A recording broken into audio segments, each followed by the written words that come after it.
Hello everyone, मैं ममतेश गुप्ता। आज देखेंगे 6 class political science NCERT chapter 3।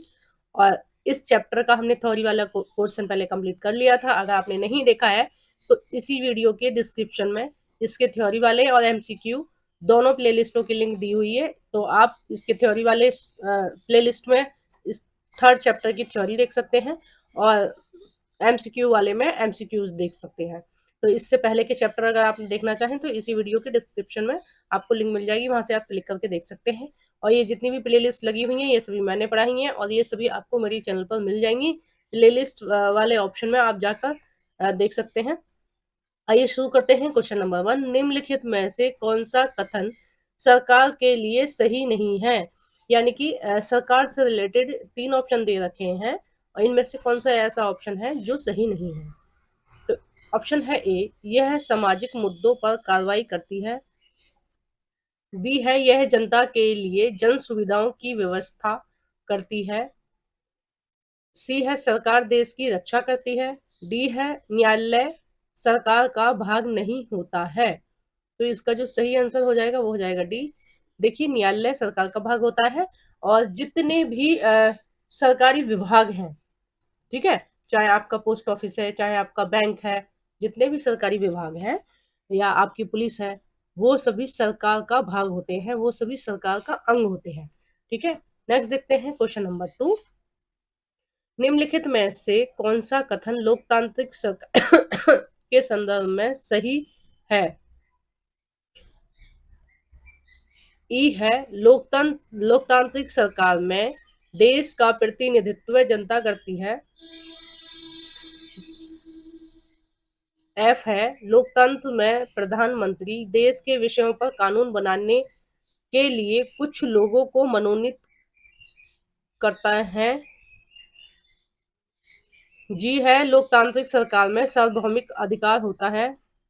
H है, लोकतांत्रिक देश धर्मनिरपेक्ष होते हैं। तो इसका जो सही आंसर है, देखिए इसमें गलत टाइप हो गया है, इसमें आएगा नहीं, सही नहीं है। ठीक है, नहीं आएगा यहाँ पर। वो सही नहीं वाला मतलब टाइप नहीं हुआ है, वो वाला शब्द रह गया है, तो सही नहीं है ये आएगा। और इसका जो ऑप्शन सही नहीं है वो आपका हो जाएगा ऑप्शन नंबर एफ। ठीक है, कि जो लोकतंत्र में प्रधानमंत्री देश के विषयों पर कानून बनाने के लिए कुछ लोगों को मनोनीत करता है। तो देखिए जो प्रधानमंत्री है वो कभी भी मनोनयन नहीं करते हैं एक भी सदस्य का। ठीक है, और मनोनयन का काम कौन करता है? देश के राष्ट्रपति करते हैं।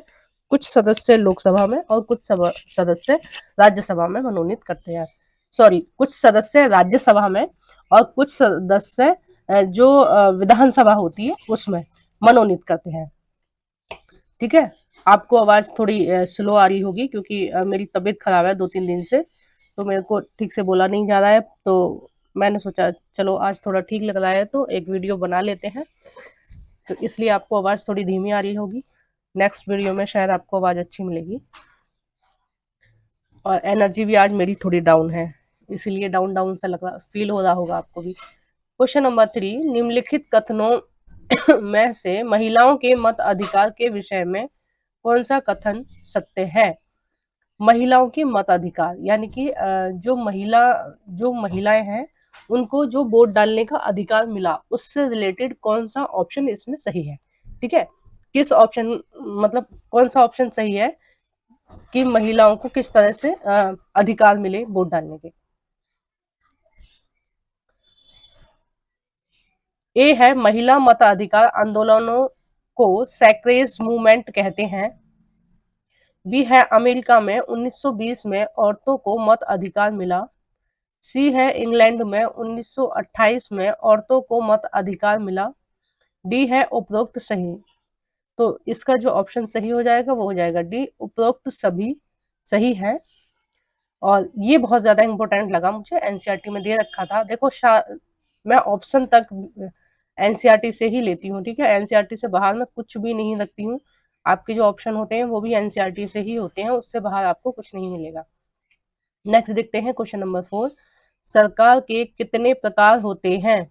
ए है 1, बी है 3, सी है 4, डी है 2।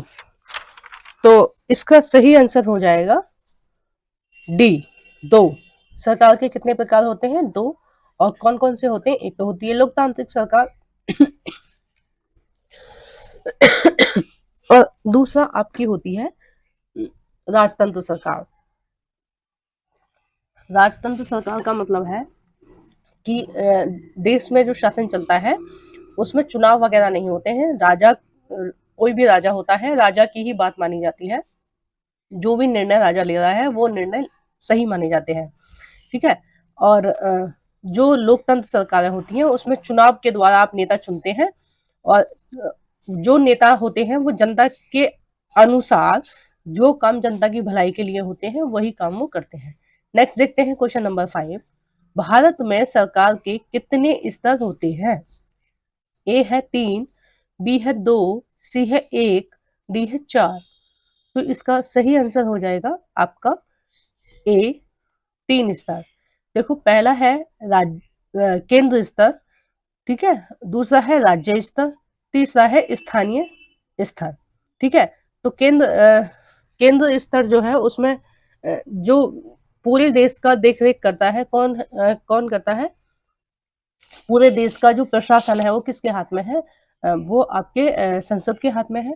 राज्य स्तर पर राज्य की विधान सभाओं के हाथ में है और स्थानीय स्तर पर ग्राम पंचायत या पंचायती राज, ठीक है, और नगर स्तर पर नगर निगम के हाथों में है, ठीक है। तो नगर निगम और पंचायत पंचायत ठीक है, या पंचायती राज, ये दोनों किसके अंतर्गत आते हैं? ये दोनों आते हैं स्थानीय सरकार के अंतर्गत, ठीक है। नेक्स्ट देखते हैं क्वेश्चन नंबर 6।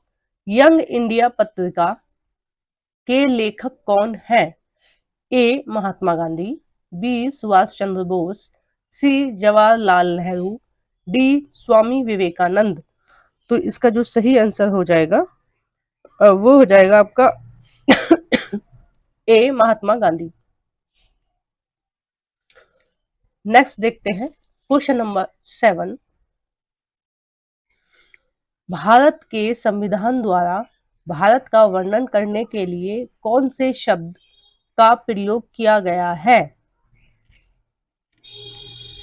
मतलब भारत को किस तरह से दर्शाया गया है संविधान में, ठीक है, वो इन्होंने पूछा है।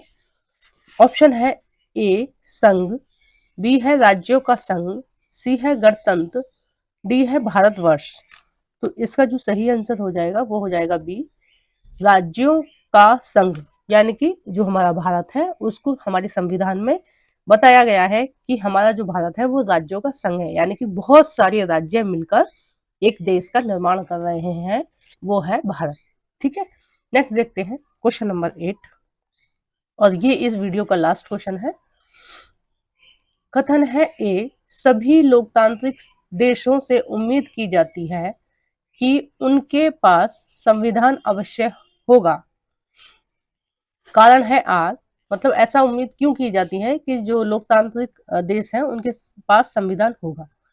यह आवश्यक नहीं है कि जिन देशों के पास अपना संविधान होता है वे सभी लोकतंत्र देश ही होंगे।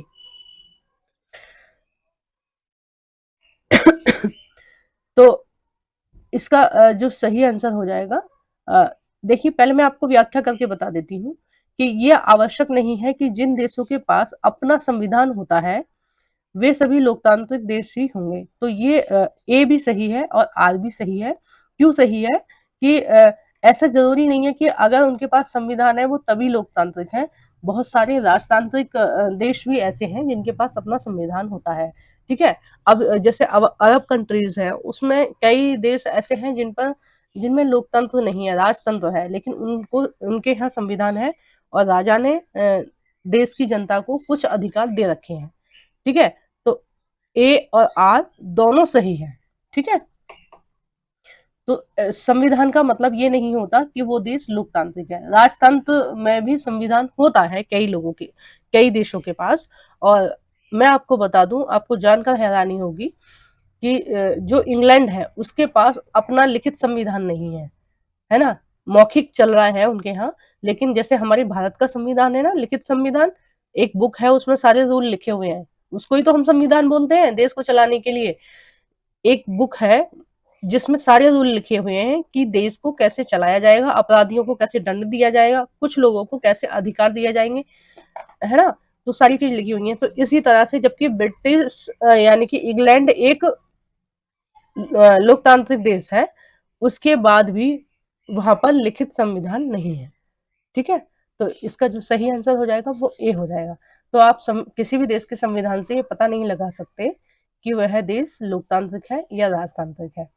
तो आपको मेरी वीडियो कैसी लगी प्लीज कमेंट बॉक्स में बताइएगा, और वीडियो को जरूर से लाइक कर देना। जो भी फ्रेंड आपके एनसीईआरटी पढ़ने में इंटरेस्टेड है, उनके साथ प्लीज मेरी इस वीडियो को शेयर कर देना। Thank you for watching everyone.